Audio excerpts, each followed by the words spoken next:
The semi-finals are over and we are moving on to the finals.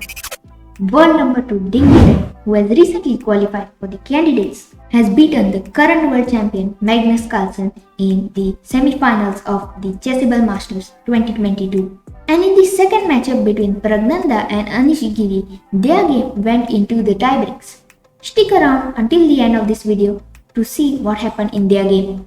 Right now, let's see how Liren beat Magnus Carlsen. So Liren was white, he opened with d4, Magnus responds with d5. Liren plays the Queen's Gambit and Magnus plays c6, the Slav defense. Knight to f3, knight to f6, white plays e3, and here black plays bishop to g4, pins the knight.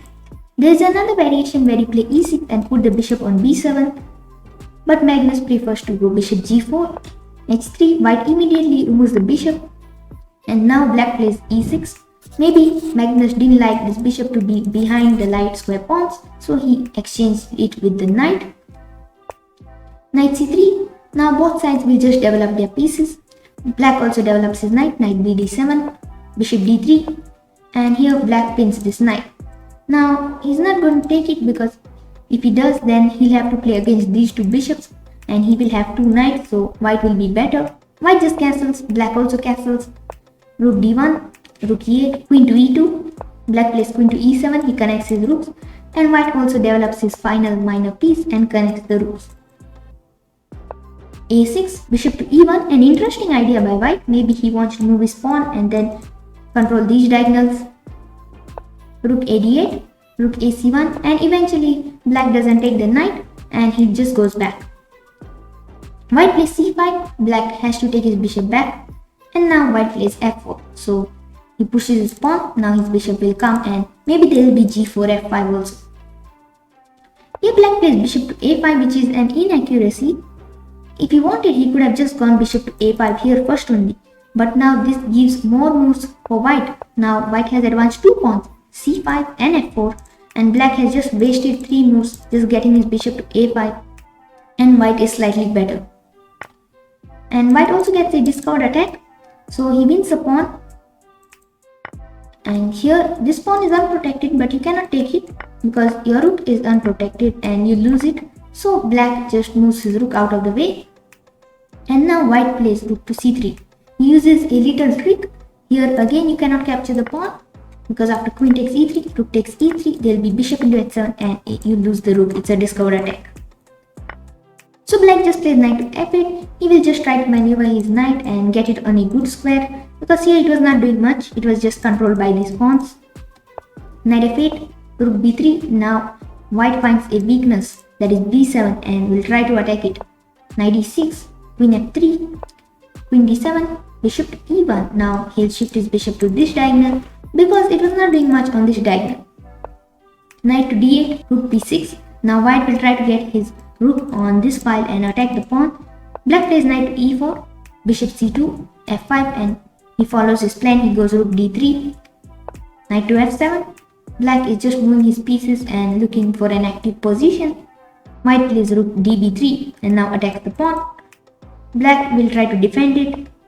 King f1, and here white does a king walk and gets his king towards the queen side. And here his idea may be to push these side pawns, and his king won't be weak here, he'll try to hide it on this side. So let's see what black does. He plays rook to f7, king b1, h6, a3, and now he'll hide his king and then he'll go for the attack. Knight h7, king a2, knight hf6, bishop e1, and again he has shifted this bishop towards this diagonal. Black plays g5 because for so long he is not having any play. White is just dominating him and he wants some counter play to be in the game. Bishop to d1, g4, h takes g4, f takes g4, queen f1, h5, queen h1. Just some maneuvering moves. King g7, black wants to get his rook to h8, bishop to h4, knight g8, bishop c2. And here black plays knight d2, and white says he doesn't want this rook. He just plays bishop to g5, and now he'll capture this pawn and go for an attack here with these two bishops. Black takes the rook, white plays rook into b3, knight f6, and here white grabs the h5 pawn. Here white is an exchange down, but he has 2 pawns for it, and black's king is weak. Black plays rook to h8, queen e5 pins the rook, black goes out of the pin, and now white plays e4, a pawn break. D takes e4, bishop takes e4, and now the more his pieces get active, the attack will become stronger and black will start to lose his advantage. Rook e8, queen h5, king e7, d5, another pawn break, king d8, queen g5, pinning this rook, black has to defend it, and here white plays rook d3, setting a discovered attack. You cannot go and hide inside because there's queen e5, and again your king has to come back, and there'll be a discovered attack and it will lead to a checkmate. So he plays queen to c7, now his king will go to c8. Here white takes the pawn, gives a discovered attack anyway, king to c8, and now he just keeps grabbing pawns. Black plays king to b8, he plays rook to d7, and here black goes for his last try to play rook into f4, attacking the queen. And here white calmly plays queen to g7, and now no one can stop rook into b7, and white is completely winning. And Magnus Carlsen resigns and Liren moves on to the finals. In Anish Giri and Pragnanda's game, Pragnanda emerged victorious and he will face Liren in the finals. So we'll see what happens in the finals. Click next to see what happened in the quarterfinals. This is Edrick Vaz Chess. Thanks for watching and I'll see you in my next video.